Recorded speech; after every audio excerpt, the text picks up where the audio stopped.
Vous avez tout essayé, les stratégies, les livres, les formations, le travail acharné. Vous avez appliqué les méthodes de ceux qui réussissent, et pourtant, vous êtes toujours au même point. Ou pire, vous avez avancé d'un pas pour reculer de deux.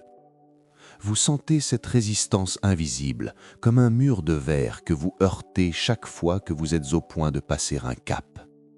C'est frustrant, c'est épuisant, mais ce n'est pas votre faute. Ce que personne ne vous a dit, c'est que votre pire ennemi ne se trouve pas à l'extérieur. Il n'est pas dans l'économie, ni dans votre manque de chance. Votre pire ennemi réside à l'intérieur de votre propre crâne. La vérité, c'est que biologiquement, neurologiquement, votre cerveau n'a pas été conçu pour vous rendre riche. Il a été conçu pour vous garder en vie. Et pour votre cerveau archaïque, la richesse est une anomalie. La richesse est un danger. Aujourd'hui, nous allons descendre dans les profondeurs de votre psyché pour comprendre pourquoi votre propre système nerveux rejette l'abondance que vous désirez pourtant consciemment. Ceci n'est pas une simple vidéo, c'est une opération à cœur ouvert de votre mentalité. Imaginez un enfant, appelons-le Paul. Paul a 6 ans. Il est assis à l'arrière de la voiture familiale. C'est le soir, il pleut. Les essuie-glaces battent la mesure d'un silence pesant. À l'avant, ses parents discutent. Le ton monte. La mère a la voix qui tremble. Le père serre le volant si fort que ses jointures blanchissent. De quoi parle-t-il? D'argent. Toujours d'argent. Paul ne comprend pas les chiffres, il ne comprend pas les dettes ou les factures. Mais son cerveau, une éponge émotionnelle en plein développement, enregistre quelque chose de bien plus puissant. La fréquence vibratoire de la peur. Ce soir-là, une équation s'inscrit dans les neurones de Paul, une ligne de code informatique indélébile. Argent égale conflit. Argent égale danger. Argent égale souffrance de ceux que j'aime. Paul grandit, il oublie cette nuit de pluie, il devient adulte, il veut réussir, il veut de l'argent. Consciemment, il se dit « je veux être libre ». Mais son inconscient, ce gardien silencieux qui gère 95% de ses décisions, n'a pas oublié. Chaque fois que Paul s'approche d'une opportunité financière, son système d'alarme interne se déclenche. Son cerveau reptilien hurle « Attention, si tu as de l'argent, tu auras du conflit. Si tu as de l'argent, tu vas souffrir. » Alors, sans même s'en rendre compte, Paul rate l'entretien. Il oublie d'envoyer le mail crucial. Il dépense ses économies dans une urgence imprévue. Il revient à sa zone de sécurité, le manque. Nous sommes tous des Pauls. Nous portons tous des scripts invisibles écrits par des auteurs que nous n'avons pas choisis. Nos parents, nos professeurs, la société. On nous a répété des phrases comme « l'argent ne pousse pas sur les arbres »,« les riches sont malhonnêtes » ou « il faut travailler dur pour mériter sa place ». Ces phrases ne sont pas juste des mots, ce sont des prophéties autoréalisatrices. Le cerveau humain fonctionne par association. Si dans votre enfance vous avez associé la richesse à la solitude, à l'arrogance ou à la culpabilité, votre cerveau fera tout ce qui est en son pouvoir pour vous éviter de devenir riche. Il ne le fait pas pour vous nuire, il le fait pour vous protéger. Pour lui, rester pauvre mais aimé et en sécurité, c'est mieux que de devenir riche et rejeté par la tribu. Prenez un instant pour réfléchir à votre propre histoire. Quelle est la première phrase sur l'argent dont vous vous souvenez? Est-ce qu'elle était positive ou chargée de lourdeur? Je vous invite à l'écrire pour vous-même ou même à la partager dans les commentaires si vous vous sentez prêt à briser ce tabou. Souvent, le simple fait de nommer ce souvenir commence à désamorcer son pouvoir. Ce qui nous amène à la mécanique cruelle de l'auto-sabotage. Avez-vous déjà remarqué ce phénomène étrange? Tout va bien pendant quelques semaines, vos revenus augmentent, vos projets avancent. Vous commencez à y croire. Et soudain, le chaos. Votre voiture tombe en panne, vous recevez une amende inattendue, vous tombez malade juste avant une réunion importante. Ou alors, vous faites un achat impulsif totalement inutile qui vide votre compte. Ce n'est pas le hasard. C'est votre thermostat financier qui se régule. Imaginez un thermostat réglé sur 20 degrés dans une maison. S'il fait froid dehors et que la fenêtre est ouverte, la température baisse. Le chauffage se met en route pour revenir à 20. Mais l'inverse est aussi vrai. S'il fait très chaud et que la température monte à 30 degrés, la climatisation se déclenche pour ramener la température à 20. Votre cerveau possède ce même thermostat pour votre niveau de richesse. Il est réglé sur ce qu'il considère comme votre normal. Cette normale est définie par votre environnement passé, vos amis, votre famille. Si votre thermostat est réglé sur la survie, dès que vous commencez à accumuler de la richesse, votre inconscient perçoit cela comme une fièvre. C'est trop chaud, c'est inconfortable, il faut redescendre. Alors, vous vous sabotez. Vous trouvez un moyen inconscient de vous débarrasser de cet argent en trop pour revenir à votre zone de confort familière. Le zéro sur le compte en banque. C'est douloureux, mais pour votre cerveau, c'est rassurant car c'est connu. C'est là que réside la grande tragédie de beaucoup de vies. Nous travaillons dur pour chauffer la maison, mais nous n'avons jamais pensé à changer le réglage du thermostat. C'est une forme de loyauté invisible. Parfois, succès, c'est trahir.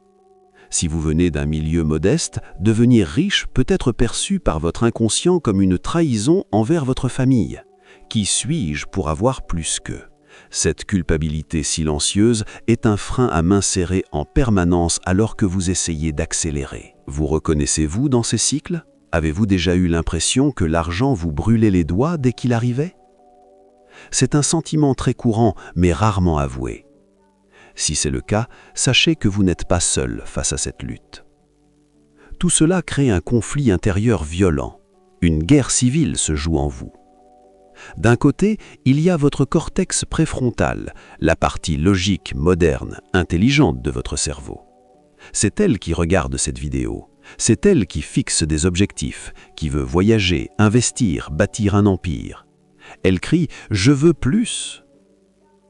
De l'autre, il y a l'amygdale, le cerveau primitif. Lui, il ne s'intéresse pas à vos ambitions, il ne s'intéresse pas à votre bonheur. Sa seule mission est la survie immédiate. Et pour l'amygdale, l'inconnu est synonyme de mort. Or, la richesse, la vraie réussite, se trouve toujours dans l'inconnu. Elle demande de prendre des risques, de parler en public, de lancer un produit, d'investir de l'argent sans garantie. Pour le cerveau primitif, c'est terrifiant. Il va donc générer de la peur, de l'anxiété, de la procrastination, du doute. C'est ce moment précis où vous avez une idée géniale le soir. Vous êtes motivé, vous allez tout changer. Et le lendemain matin, plus rien. Le doute s'installe. Et si ça rate ? Et si on se moque de moi ?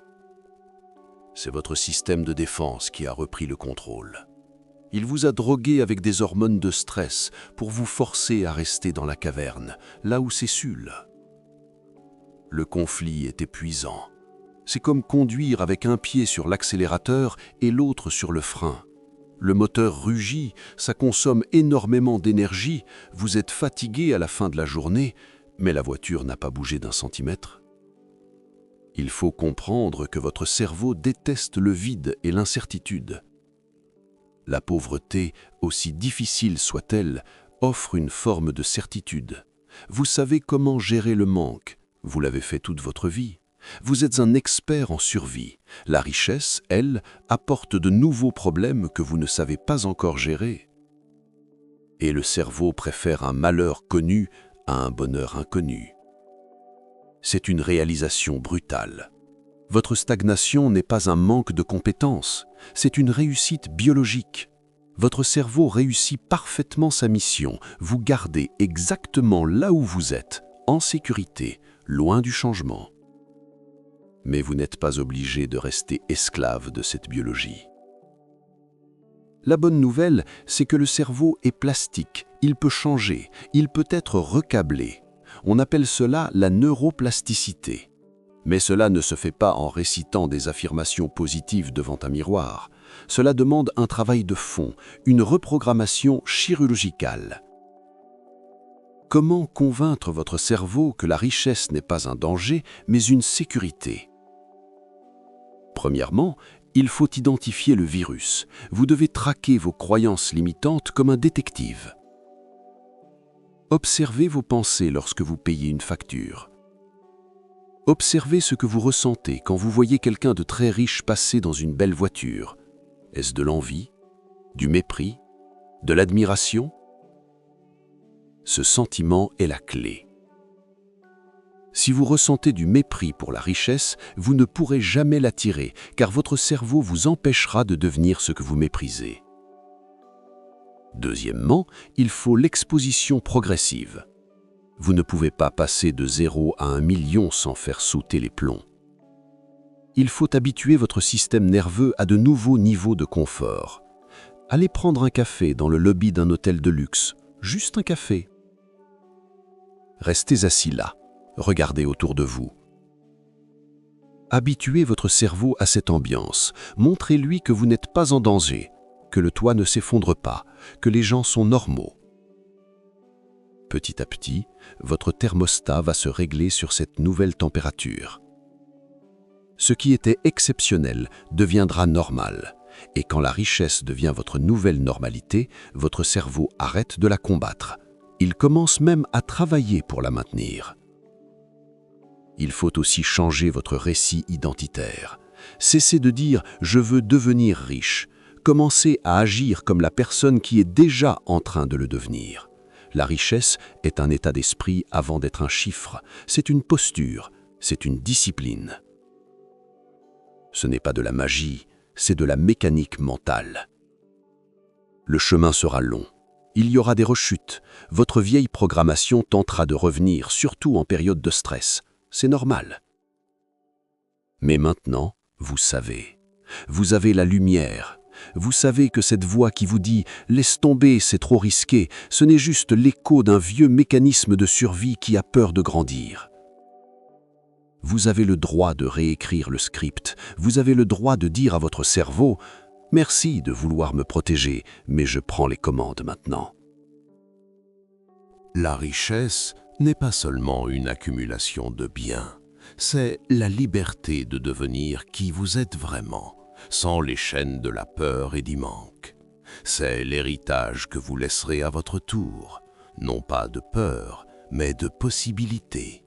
Alors, quelle est la première petite action, aussi minime soit-elle, que vous allez faire aujourd'hui pour prouver à votre cerveau que vous êtes prêt à changer de niveau? Je serais curieux de lire vos engagements ci-dessous.